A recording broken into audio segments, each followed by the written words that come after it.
Copper Sun by Sharon Draper, Chapter 40, Time to Meet the Future. They slept the rest of that night under a tangle of branches that might have been left by a storm. They woke to warbler singing, making melody with a red and black woodpecker that tapped a beat on the trunk of a tree. Amari stretched, then announced, "Today we go to find Fort Mose. It is time." "We gonna find food there?" Tidbit asked, rubbing his tummy. Polly grinned happily. "I expect so. Time to meet the future," she said.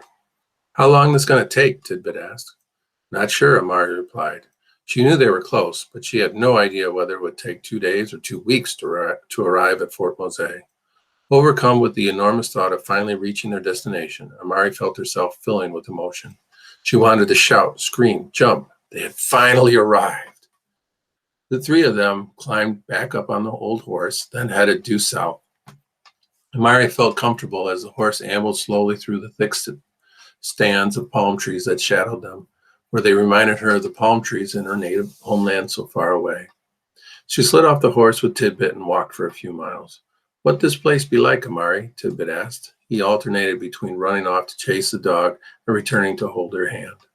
"Don't know for sure. People be kind, I hope," she replied. "What if they don't like us?" Tidbit continued as he tossed a stick to Hush Puppy. "Who not like you?" Amari said with a laugh. "You be such a clever little boy." "Will my mama be there?" Tidbit asked seriously. He had never removed the pouch from his mother had placed around his neck. Amari stopped short. She knelt down on the ground so she was eye to eye with Tidbit.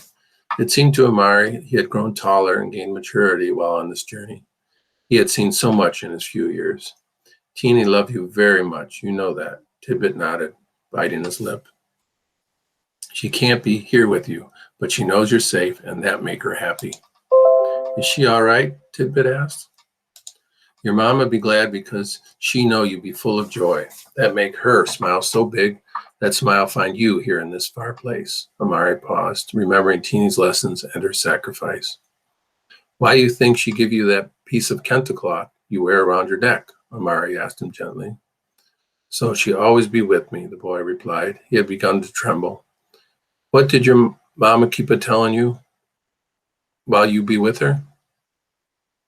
"She tell me stories about Africa and about her own mother, and she tell me, long as you remember, ain't nothing really gone." Amari, blinking away tears, hugged him. "You gonna always remember?" "I ain't never gonna forget nothing she tell me. She done tell me," the boy said with great seriousness. He squeezed the leather pouch. Amari raised Tidbit's face so he would look around. "She be in every breeze and cloud, every leaf and flower. She's smiling at you right now." Tidbit thought about that.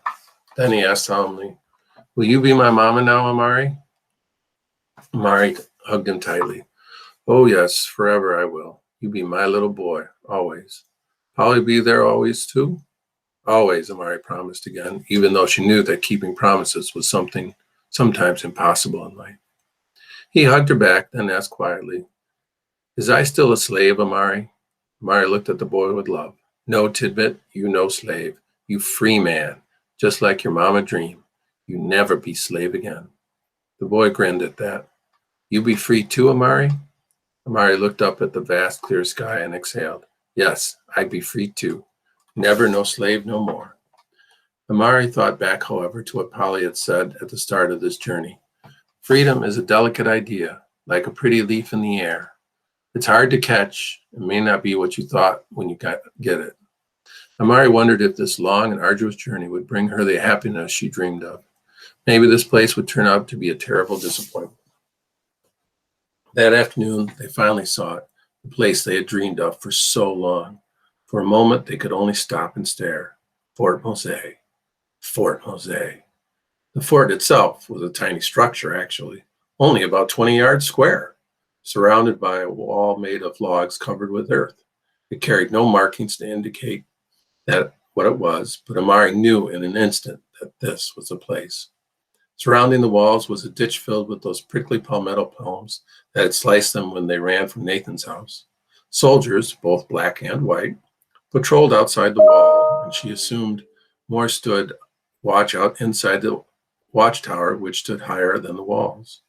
Outside the walls of the fort, small houses with roofs of thatch dotted the landscape, huddled close together as if for protection. Small gardens grew near each house. It'd be much smaller than I thought, Amari whispered. Nathan was right about the streets of mud, Polly said with a small laugh. Freedom not big, freedom not pretty, Amari declared. But freedom sure do feel good.